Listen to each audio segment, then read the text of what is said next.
Welcome to this journey of one of the most disturbing cases in recorded history of Tennessee Hollow.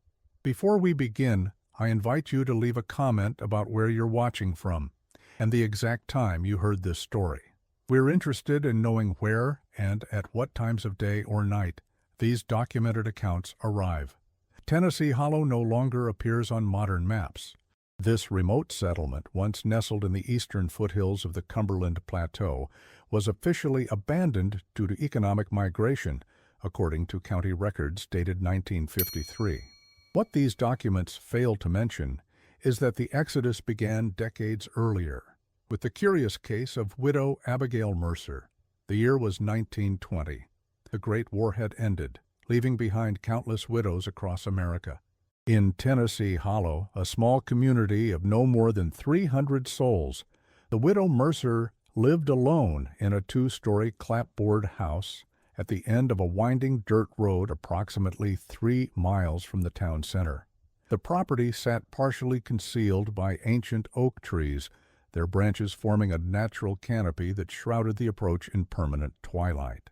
According to the Hamblin County Tax Assessor's records, the Mercer property encompassed nearly 40 acres, including dense woodland, a small apple orchard, and what locals called the pond that never freezes, a peculiarity that would later become significant in understanding what transpired there.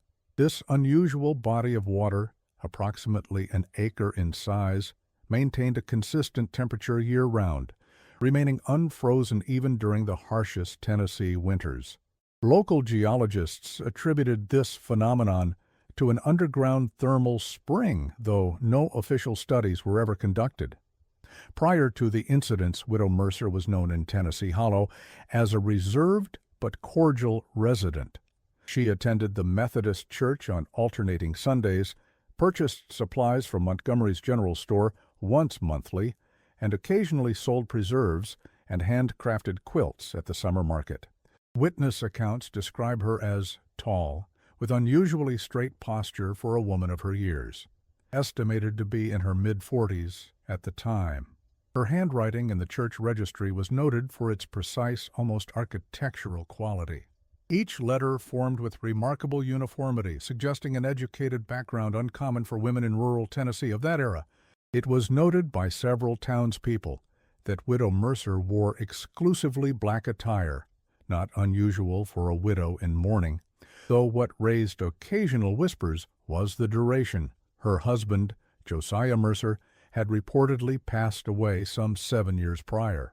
According to the only surviving church record, he had succumbed to complications of the lung in the winter of 1913. The church's pastor at that time, Reverend Samuel Whitaker, had recorded that Josiah was laid to rest in the family plot, though subsequent investigations would reveal that no such burial site existed on the Mercer property or in the town cemetery. The Mercers had lived a private existence throughout their 12 years together. In the words of Henrietta Baldwin, whose oral account was recorded by amateur historian Gilbert Ramsey in 1967, that woman had something missing in her soul long before those men went missing, the kind of emptiness that doesn't come from losing a husband. Baldwin, who had served as midwife to most families in Tennessee Hollow during that era, also noted that the Mercers kept largely to themselves, rarely participating in community gatherings beyond the necessary social appearances. According to Baldwin's account, Josiah Mercer had been a somewhat mysterious figure himself. He was described as a man of books and instruments who traveled frequently for unspecified business purposes. Local rumors suggested he might have been involved in medical research or pharmaceutical sales, though no employment records were ever discovered to confirm these speculations. What was known with certainty was that he often returned from his travels with unusual packages and equipment that were taken directly to the basement of their home. Several residents recalled seeing wooden crates marked with official-looking symbols being unloaded from his wagon late at night. It was in the summer of 1920 that the pattern began. 3 traveling salesmen disappeared within a span of 5 months. While such occurrences might not immediately raise alarm in more populous areas, In a community as small as Tennessee Hollow, where everyone recognized outsiders on sight, these disappearances created ripples of unease that would eventually grow into waves of fear. The first to vanish was Percival Wellington, a representative from the Consolidated Brush Company based in Knoxville. According to the manager's log from the Tennessee Hollow Inn, the only lodging establishment in the area, Wellington checked in on June 17, 1920. He informed the innkeeper, Jeremiah Hansen, that he intended to canvass every household within a 10-mile radius before departing 2 days later. Wellington was described as a gentleman of refined manners, approximately 30 years of age, with a distinctive red mustache and gold-rimmed spectacles. He carried a leather-bound catalog of brushes ranging from simple household items to specialized grooming instruments. Wellington never returned for his luggage. His personal effects, left in room 3 of the inn, included a change of clothing, a Bible with family birth dates inscribed inside the cover, and a photograph of a young woman presumed to be his fiancée. The photograph bore an inscription on its reverse, "To my dearest Percy, may your journeys always lead you home to me. With eternal devotion, Vivian." This photograph would later be used in regional newspapers when the case gained wider attention. After 4 days, Hansen reported the absence to Sheriff Lyle Donovan, who made inquiries throughout the settlement. Multiple residents confirmed interactions with the salesman, describing him as enthusiastic and persistent. The trail of Wellington's sales calls led in a clear path toward the outskirts of town, with the Mercer property being among the last households on his route. Martha Prescott, who lived approximately half a mile from the Mercer house, recalled that Wellington had visited her home around 3 o'clock on the afternoon of June 19th. She noted that he had mentioned planning to visit just 1 or 2 more homes before returning to the inn. When questioned, Widow Mercer acknowledged that a brush salesman had indeed called upon her home. She stated that she had declined to make any purchases and that the man had departed heading north, presumably toward the neighboring settlement of Pine Ridge. Her statement was recorded in Sheriff Donovan's logbook as matter-of-fact and unremarkable. At this early stage, there was no reason to doubt her account, particularly given her standing in the community and the fact that traveling salesmen occasionally departed unexpectedly if they found promising opportunities elsewhere. Sheriff Donovan sent telegraphs to authorities in surrounding counties inquiring whether Wellington had been seen in their jurisdictions. No confirmations were received. A follow-up inquiry to the Consolidated Brush Company revealed that Wellington had failed to report in at his next scheduled location, and the company had already begun internal inquiries about his whereabouts. They provided additional information. Wellington was newly employed, having joined the company just 3 months prior, and this was his first independent sales route. Previously, he had accompanied senior salesmen as an apprentice. This was significant because it suggested Wellington was unlikely to have abandoned his position voluntarily, as he was still establishing himself within the company. The second disappearance occurred in August. Maxwell Graham, representing the Singer Sewing Machine Company, was reported missing under similar circumstances.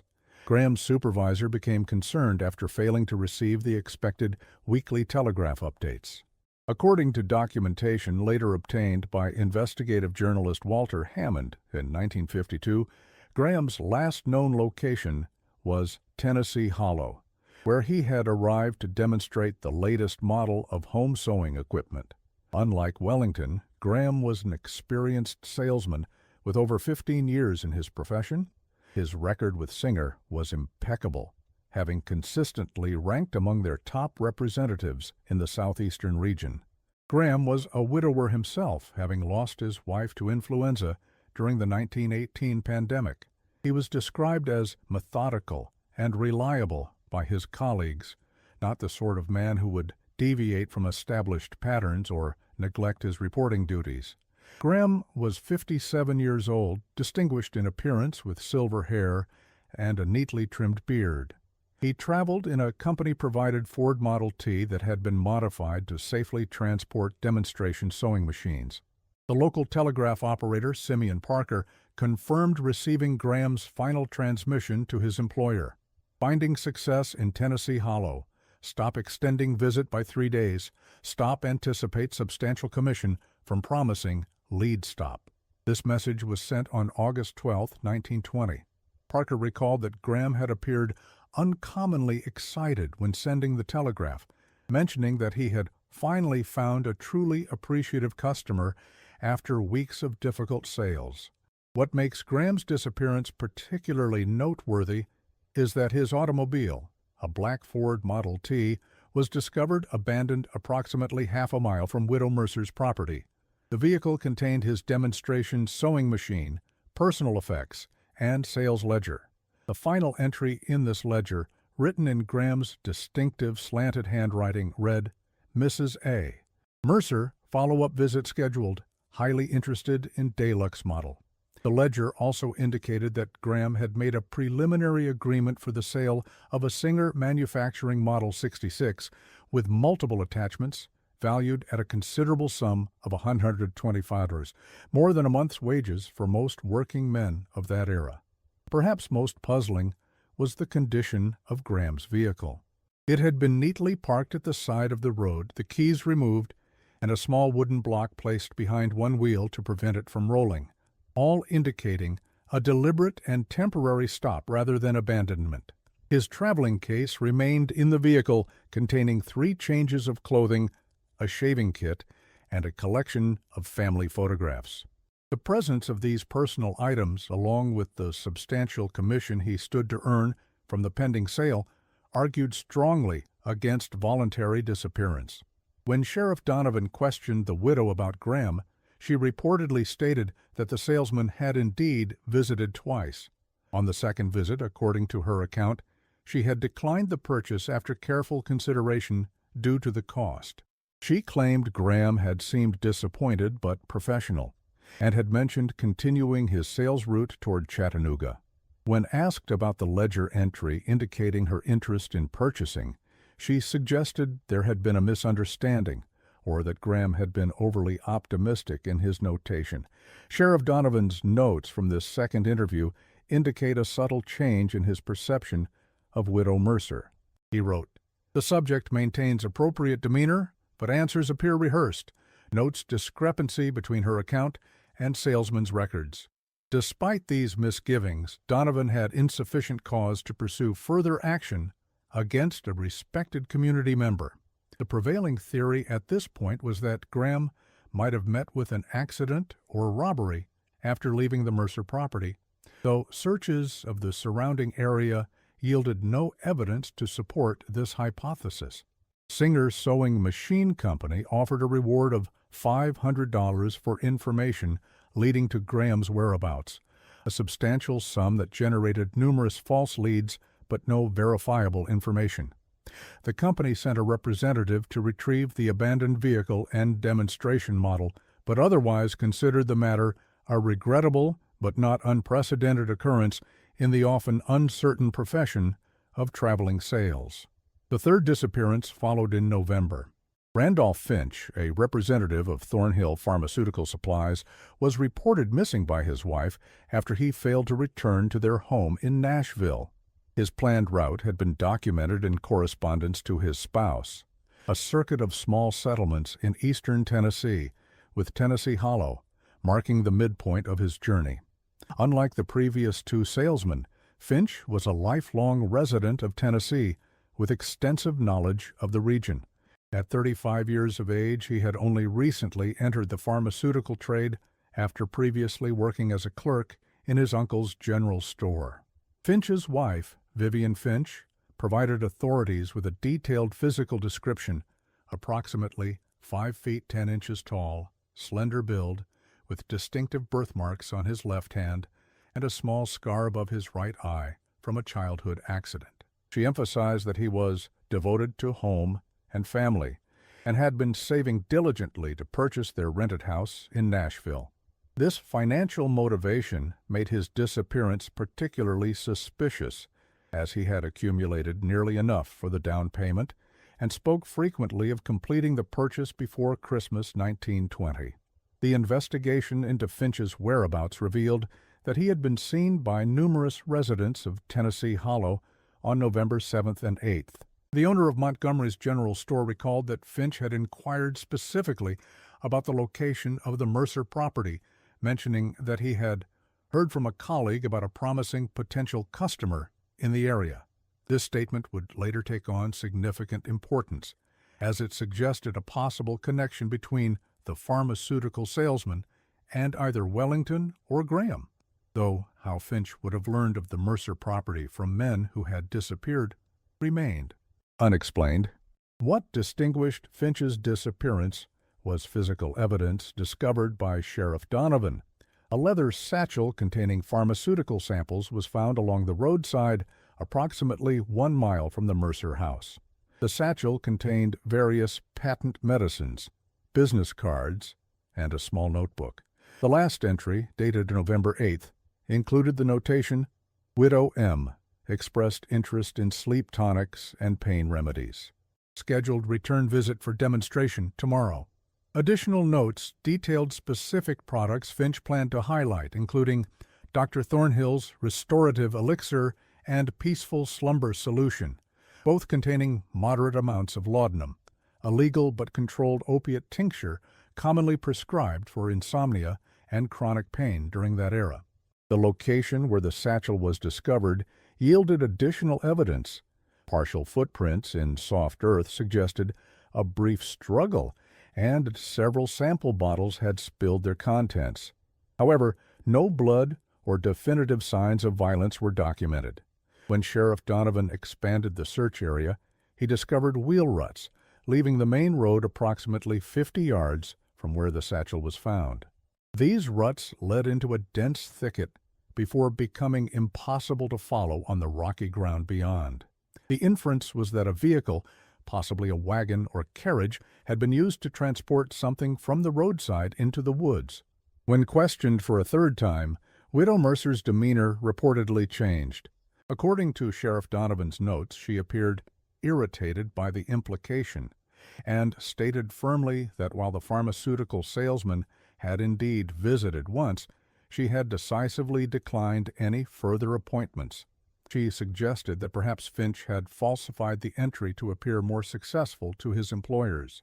When presented with the evidence of the abandoned satchel, she expressed appropriate concern, but offered no additional information, merely stating that peddlers come and go through these hills all the time, and that she could not be expected to account for their movements. It was during this third interview that Sheriff Donovan noted several curious details about the Mercer home. In his official report, he documented that the house was unusually cool inside despite adequate heating, that there was a persistent medicinal odor reminiscent of hospital wards, and that certain rooms appeared to have recently been cleaned with strong chemical solutions. None of these observations constituted evidence of wrongdoing, but collectively they contributed to Donovan's growing unease about the widow and her isolated property. By December 1920, concern had spread throughout Tennessee Hollow. The coincidence of 3 salesmen vanishing after calling upon the same remote household generated whispers. Sheriff Donovan, despite his reservations about accusing a respected widow without substantial evidence, felt compelled to conduct a more thorough investigation. The cumulative weight of circumstantial evidence, 3 disappearances connected to the same property, discrepancies in Widow Mercer's accounts, and the physical evidence of Finch's abandoned satchel provided sufficient cause for official action. Donovan first attempted to research Josiah Mercer's death more thoroughly, seeking to verify the widow's background before proceeding with more direct investigation. His inquiries revealed troubling inconsistencies. No death certificate could be located in county records, despite legal requirements for such documentation. The physician who supposedly attended Josiah's final illness, Dr. Frederick Palmer, had himself relocated to Missouri in 1915, and attempts to contact him yielded no response. Most significantly, When Donovan spoke with the cemetery caretaker, Morton Phillips, he learned that no burial plot existed for Josiah Mercer in the community graveyard, nor was there any record of a funeral service being conducted. On December 17, 1920, Sheriff Donovan, accompanied by his deputy Clarence Murphy and 2 local men, arrived at the Mercer property with the intention of conducting a comprehensive search. What they discovered would become the foundation of the Tennessee Hollow mystery. According to sworn testimonies later recorded at the Hamblin County Courthouse, the widow received the search party with unexpected composure. She offered no resistance as the men inspected her home, barn, and surrounding property. The initial search revealed nothing unusual. The house was meticulously maintained, sparsely furnished, and contained nothing that aroused immediate suspicion. The men noted that while most rural homes of that era accumulated various belongings over time, the Mercer house had an almost institutional sparseness with minimal personal effects or decorative items. It was Deputy Murphy who first noticed the peculiarity in the root cellar beneath the kitchen. In his statement, he described observing that the dimensions of the underground storage room seemed inconsistent with the structure above. The root cellar measured approximately 15 by 20 feet, but the kitchen it supported was nearly 30 feet long. This discrepancy suggested unaccounted space, a significant irregularity in home construction of that era, when foundations typically matched the footprint of the structure above. Upon closer examination, the men discovered that one wall of the root cellar had been carefully constructed to conceal a secondary chamber. The false wall was crafted with exceptional skill, using matching stonework and mortar that had been artificially aged to blend with the surrounding structure. A concealed mechanism, triggered by pressing a specific stone in a precise sequence, caused a portion of the wall to pivot inward, revealing a passageway beyond. Behind this false wall, they found a room approximately 12 feet square. The space contained a wooden chair bolted to the floor, leather restraints, various pharmaceutical compounds later identified as sedatives, and 3 distinct sets of men's clothing. Each set was neatly folded and labeled with a name: Wellington, Graham, and Finch. Adjacent to these items stood a glass-fronted cabinet containing surgical instruments of unusual design and exceptional quality. These tools, according to the medical examiner who later inspected them, included specialized instruments typically used in delicate throat and ear surgeries. The hidden room was illuminated by electric lights, a remarkable luxury for a remote rural property in 1920, when most of Tennessee Hollow still relied on kerosene lamps. A generator in an outbuilding provided this power, its mechanical hum having been muffled by layers of quilted material. The floor of the secret chamber was concrete rather than dirt or wood, sloping gently toward a central drain. The walls had been whitewashed and were unmarked except for a series of dates written in careful script, each followed by initials. The earliest date visible was September 17, 1908, significantly predating the recent disappearances and even Josiah Mercer's reported death. Most disturbing, however, was what they did not find. There were no human remains on the property. Despite an exhaustive search of the entire 40 acres, including dragging the pond that never freezes, no bodies were discovered. This absence created a profound unease among the search party. As Deputy Murphy later stated, "It's one thing to find a grave. You know what happened. It's another thing entirely to find everything but the victims. It leaves the mind to wander in dark places." When confronted with these discoveries, Widow Mercer reportedly smiled for the first time since the investigation began. According to Sheriff Donovan's official report, she stated only, "Those men wanted to come inside. I simply helped them stay." This cryptic statement would be the first of several that suggested a disturbing philosophy underlying her actions. She was taken into custody immediately and held in the county jail, while authorities attempted to understand the full scope of what had occurred at the Mercer property. It was during this detention that the case took an even more unsettling turn. 3 days after her arrest, Jailer Horace McKinney reported an unusual conversation with the widow. According to his sworn statement, Mercer spoke at length about her late husband, Josiah, for the first time. She described him as a traveling man himself, who had brought his business home with him, and taught her the value of patience and preservation.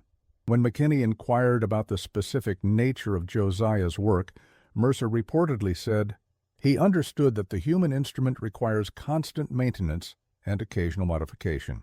The throat particularly, such a delicate mechanism for creating sound."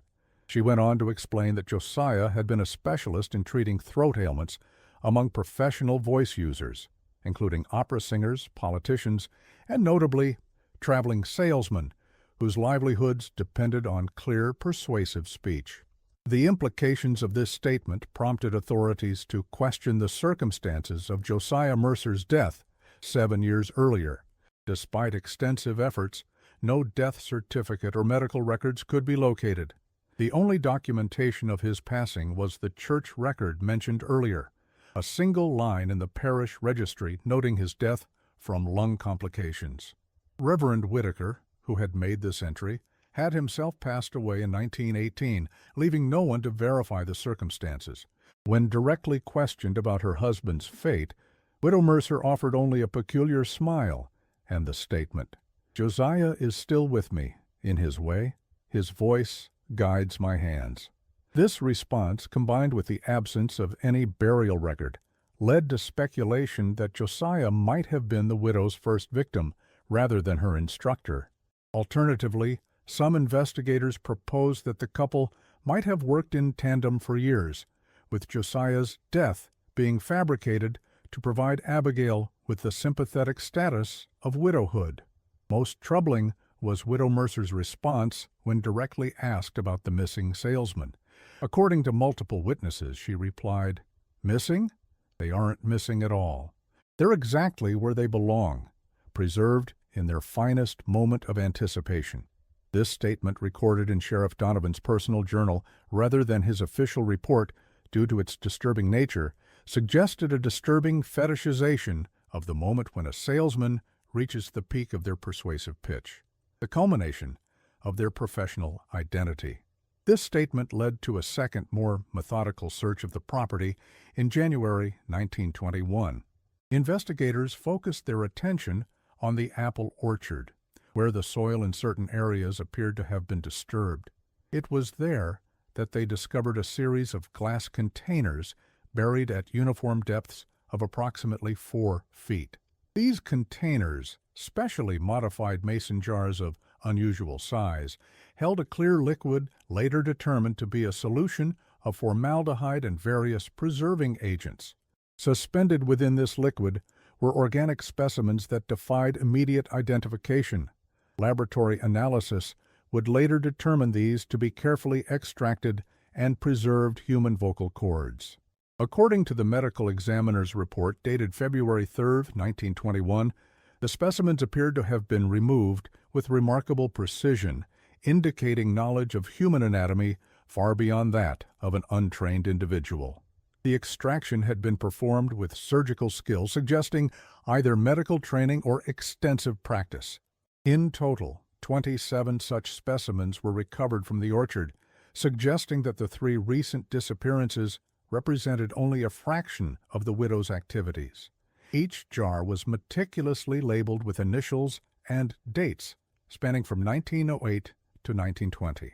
3 jars bore the initials PW, MG, and RF, with dates corresponding to the disappearances of Wellington, Graham, and Finch.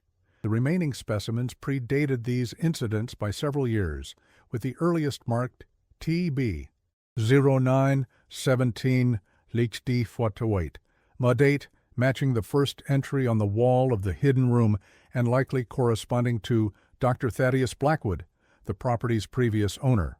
The jars had been arranged in a precise pattern beneath the apple trees, not randomly buried, but positioned in what appeared to be a deliberate geometric design. When mapped by investigators, the pattern resembled a stylized throat or voice box, with the most recent specimens at the position analogous to the larynx. This arrangement suggested a disturbing ritualistic aspect to the preservations that went beyond mere trophy collection. When presented with this evidence, Mercer reportedly remained calm. Her only recorded response was, "Every salesman's instrument is his voice. I simply ensured they would never sell anything again to anyone else." When pressed about her motivation, she elaborated slightly. "They came to my door with their practiced words, thinking I was just another lonely widow to be manipulated. I showed them what true persuasion feels like." The most disturbing aspect of the widow's methodology, as reconstructed by investigators, was that she apparently induced her victims to willingly undergo sedation. Chemical analysis of the pharmaceutical compounds found in the hidden room revealed a mixture of established medical sedatives and experimental compounds not commonly available to the public.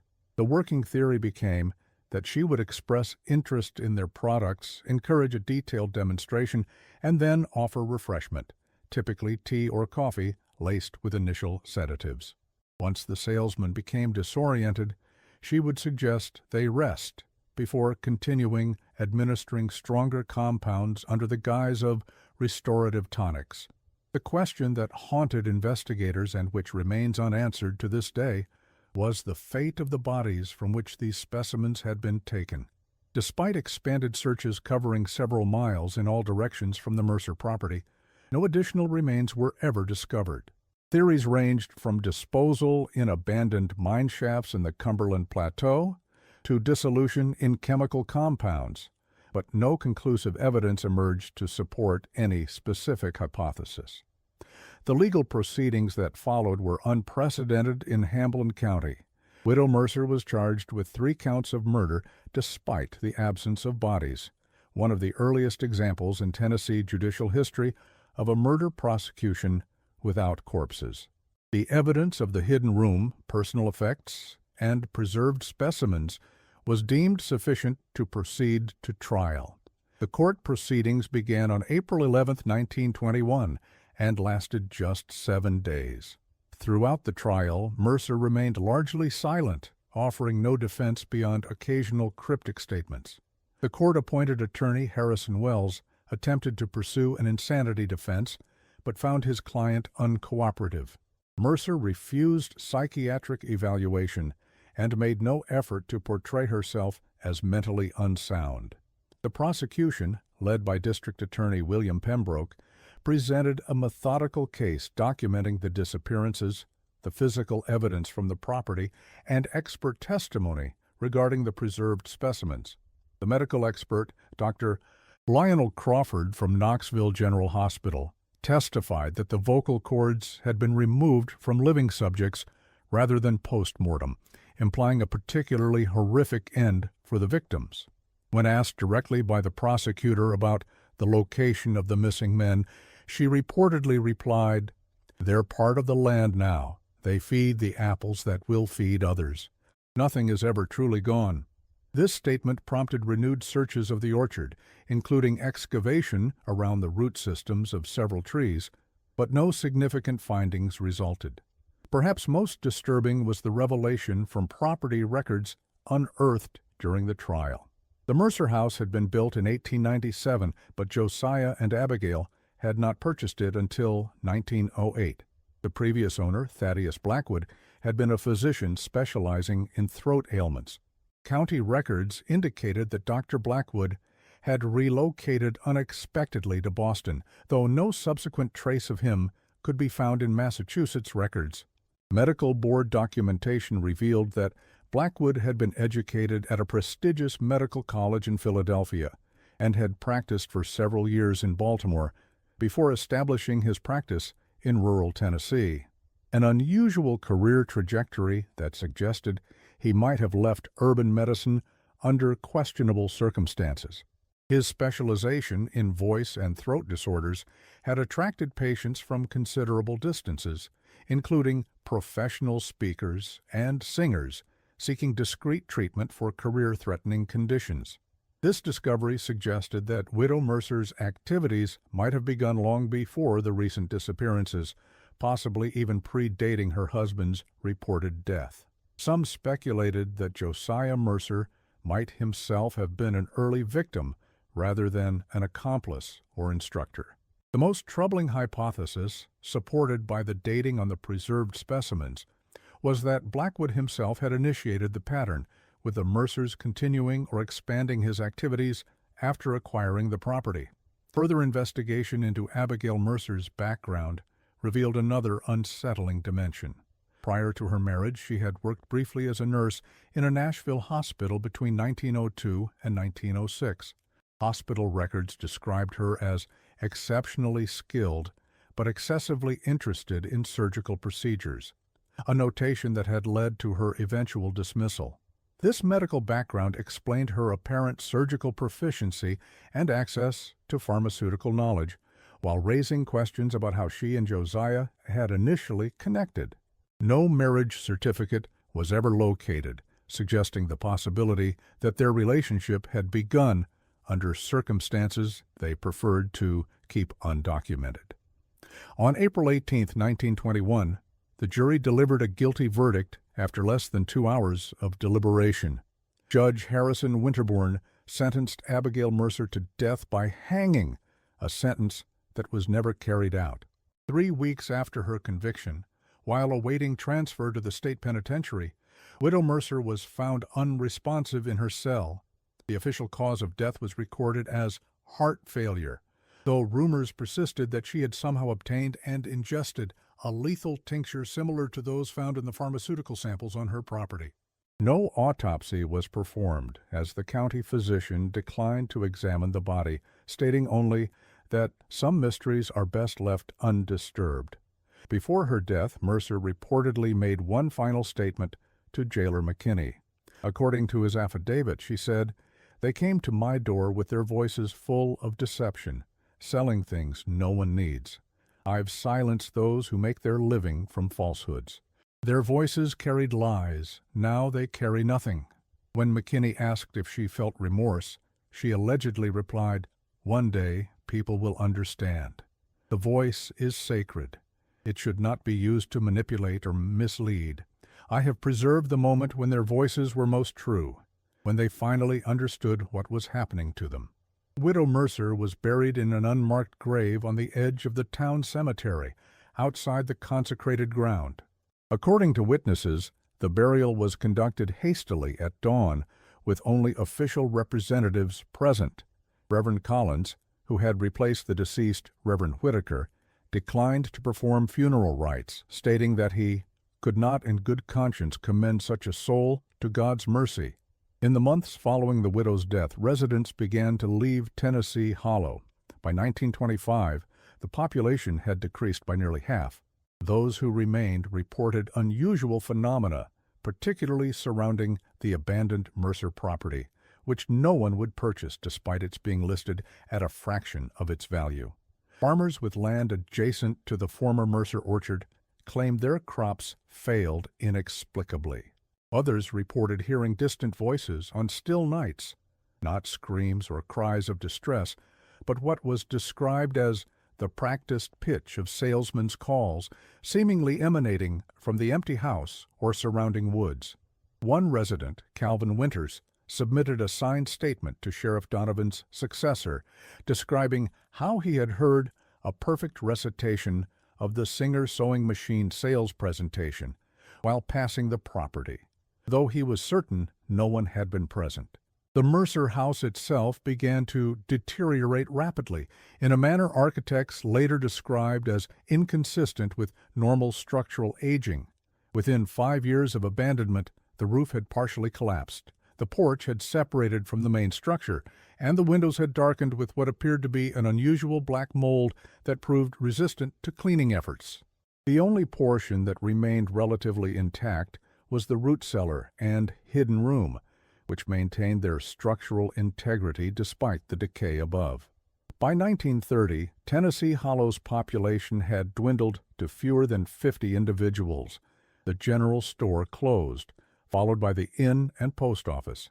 The Methodist Church held its final service in 1947, with only 8 attendees present. The final exodus occurred in 1953, following an incident involving a land surveyor who had been assessing the area for potential development. According to his written statement, he encountered a woman in black near the remains of the Mercer house who offered to show him what becomes of men who aim to change what belongs to others. The surveyor, Victor Hamilton, provided a detailed account of this encounter to the Hamblin County Sheriff's Department. He described feeling an unusual sensation in his throat as the figure approached, as though invisible fingers were gently pressing against my vocal cords.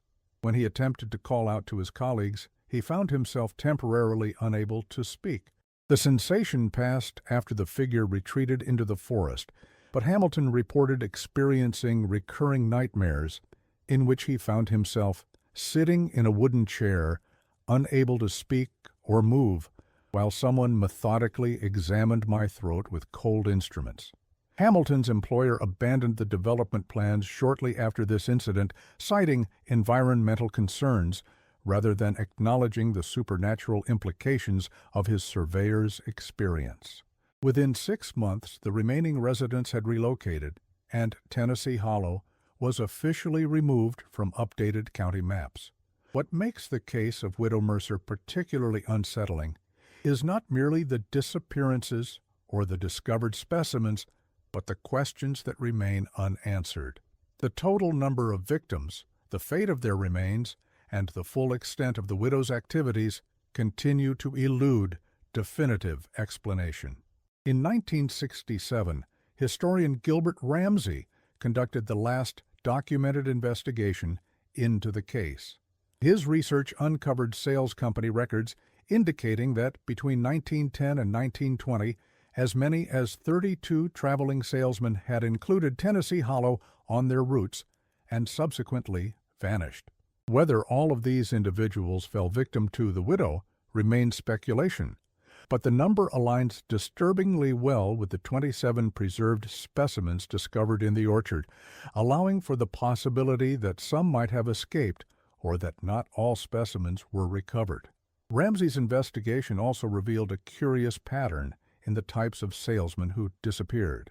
All represented companies selling products that involved significant verbal presentation: brushes, sewing machines, pharmaceuticals, encyclopedias, and musical instruments.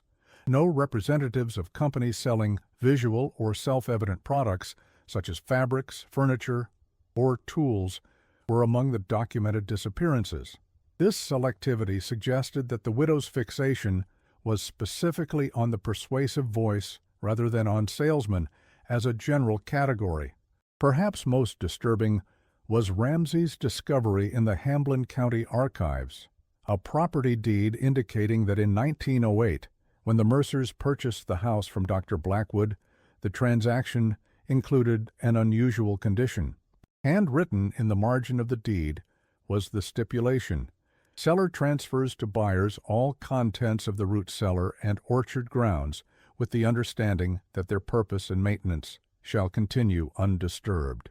This suggests a continuity of purpose stretching back before the Mercers' arrival, raising the possibility that Abigail was not the originator of the activities on the property, but rather the inheritor of a more extended pattern. Blackwood's medical specialization in throat disorders provides a plausible connection, suggesting that what began as legitimate medical research might have evolved into something far more sinister. Ramsey's investigations led him to contact several medical institutions where Blackwood had studied or practiced. While most records had been destroyed or lost over the intervening decades, he did uncover a disciplinary hearing transcript from 1895 in which Blackwood had been questioned about unorthodox research methods and experimentation exceeding ethical boundaries. The specific nature of these experiments was not detailed, but Blackwood had been instructed to focus exclusively on conventional therapeutic approaches going forward. His relocation to rural Tennessee the following year suggests an attempt to escape oversight and continue his work unmonitored. The final piece of the Tennessee Hollow mystery emerged in 1969, when a seasonal flood uncovered a cache of glass jars similar to those found on the Mercer property. These containers were discovered nearly 20 miles downstream from the former settlement, suggesting that some evidence may have been deliberately displaced. These jars contained not vocal cords, but what medical examiners identified as preserved human auditory canals, the portions of the ear responsible for hearing. The preservation method matched exactly that used on the specimens found in the orchard, implying a disturbing symmetry. Those who spoke deceptive sales pitches lost their voices. Someone else had collected the ears that heard them. The 17 auditory specimens were preserved with the same solution of formaldehyde and other chemicals, but the labeling system differed from that used on the vocal cord containers.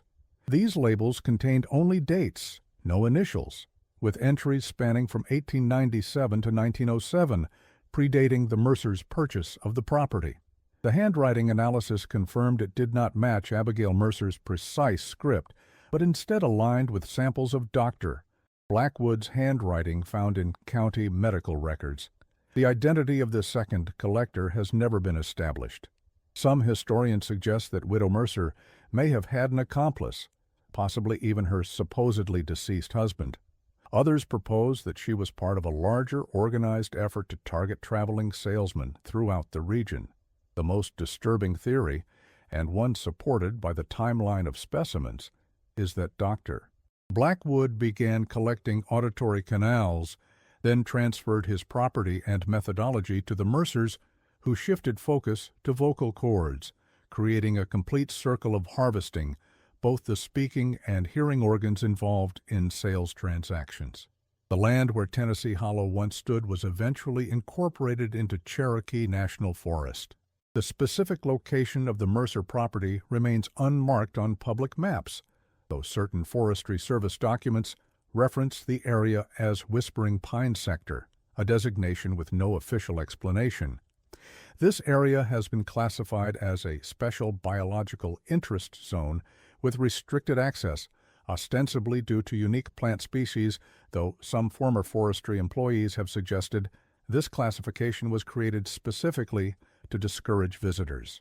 Park rangers assigned to the region have, over the decades, reported unusual acoustic phenomena. Sounds seem to carry differently in that section of the forest. Voices sometimes echo when they shouldn't, or fail to project when they should carry clearly. Some have described the sensation of being listened to by the trees themselves. One ranger, who requested anonymity in a 1982 interview, described finding unusual growths on certain apple trees in what would have been the Mercer orchard, nodules in the bark that, when cut, revealed tissue-like structures with unsettling similarities to human laryngeal formation. In 1968, the last known person with direct connection to the case, Deputy Clarence Murphy, gave a newspaper interview at Apron, the age of 83. When asked what he believed happened to the bodies of the missing salesmen, Murphy replied, "That woman didn't just take their voices. She found a way to make them part of something larger. The men who came to sell became something sold themselves, though to what or whom, I dare not speculate." Murphy also revealed that certain evidence had been deliberately excluded from official reports and court proceedings. According to his account, the search party had discovered a journal hidden beneath a floorboard in the Mercer house, containing detailed notes on what appeared to be experiments in biological incorporation, a process whereby human tissue was somehow grafted onto or merged with plant matter. Murphy claimed the journal contained disturbing illustrations showing human vocal cords integrated with tree seedlings. This journal was reportedly destroyed by Sheriff Donovan, who believed it too disturbing for public knowledge and potentially dangerous in its instructions. What remains of this case is a profound warning about isolation, deception, and the darkness that can grow in seemingly ordinary places. The traveling salesman who approached the Mercer house saw only a potential customer, a widow living alone who might be persuaded to purchase their wares. They could not have anticipated what awaited them beyond that threshold. In the decades since, the story has become something of a cautionary tale among traveling sales representatives in eastern Tennessee. "Don't sell past sunset" became an unofficial rule, along with Never take the last house on a country road. Companies with long institutional histories, such as Singer Sewing Machine Company, reportedly included unofficial warnings to new representatives about regions with histories of salesman disappearances. The final records related to Widow Mercer and Tennessee Hollow were sealed by court order in 1969, with a stipulation that they remained closed until 2069. This unusual 100-year sealing suggests that certain details of the case were deemed too disturbing for contemporary public knowledge. The order, signed by Judge Wesley Harrington, cited potential public harm and preservation of community well-being as justifications for this extended confidentiality. What we know with certainty is that between 1908 and 1921, an unknown number of men disappeared after encountering Abigail Mercer. We know that she collected their voices as trophies, preserving them with unexpected skill. We know that the land where these events occurred has never been successfully re-inhabited. What we don't know, what may never be known, is what the widow whispered to these men to lure them into her hidden room. What promises or propositions convinced them to enter a place from which they would never emerge?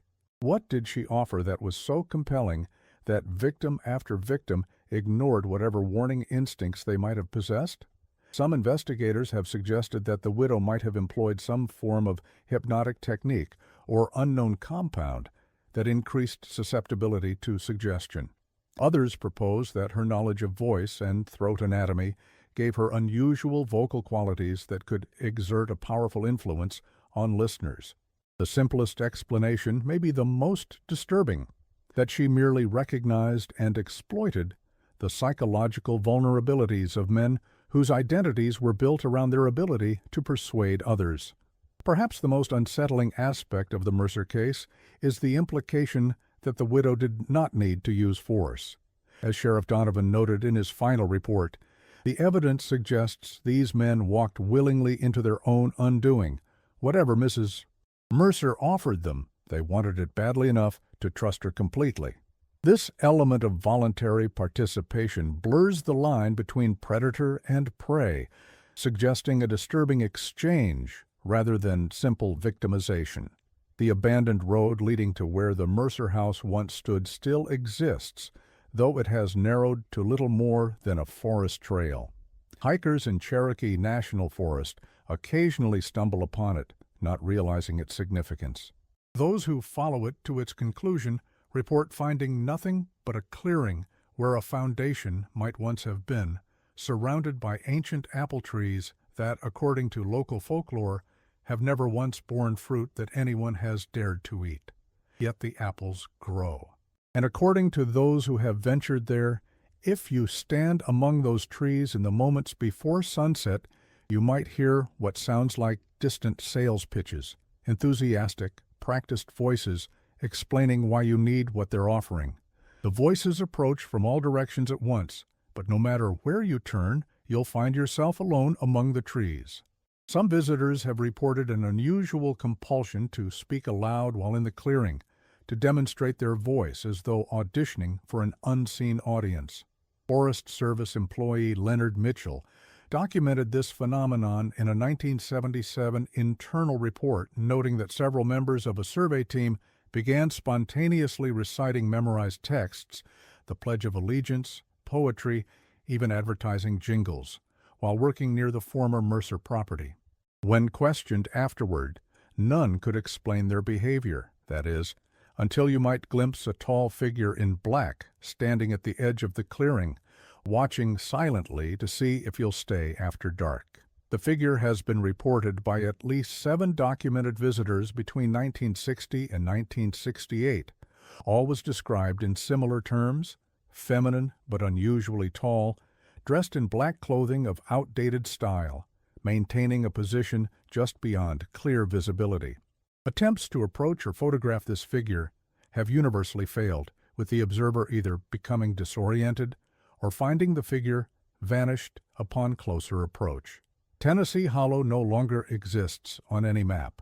The Mercer case files gather dust in sealed county archives, but somewhere in the eastern Tennessee forests, there is a place where salesmen once went to make their final pitch, and where something still waits, collecting voices in the darkness.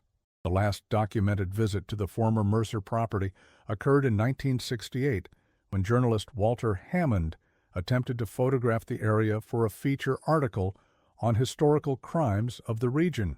Hammond reported that his recording equipment malfunctioned inexplicably, and all photographs developed as featureless black exposures.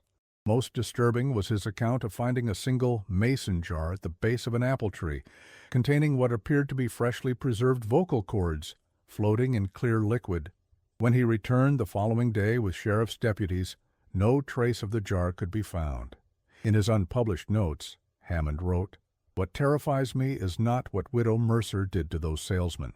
It's the possibility that she's still doing it, or that something carrying on her work remains in that place, still collecting voices from those who come to tell their stories. I will not return to Tennessee Hollow, and I advise anyone reading these notes to stay far away from the Whispering Pines." The case of Widow Mercer remains one of the most disturbing examples of how the isolated corners of America can harbor darkness that defies conventional understanding. It stands as a warning about the vulnerabilities we expose when we speak, when we attempt to persuade, when we present ourselves to strangers whose true nature remains concealed behind cordial smiles and proper attire.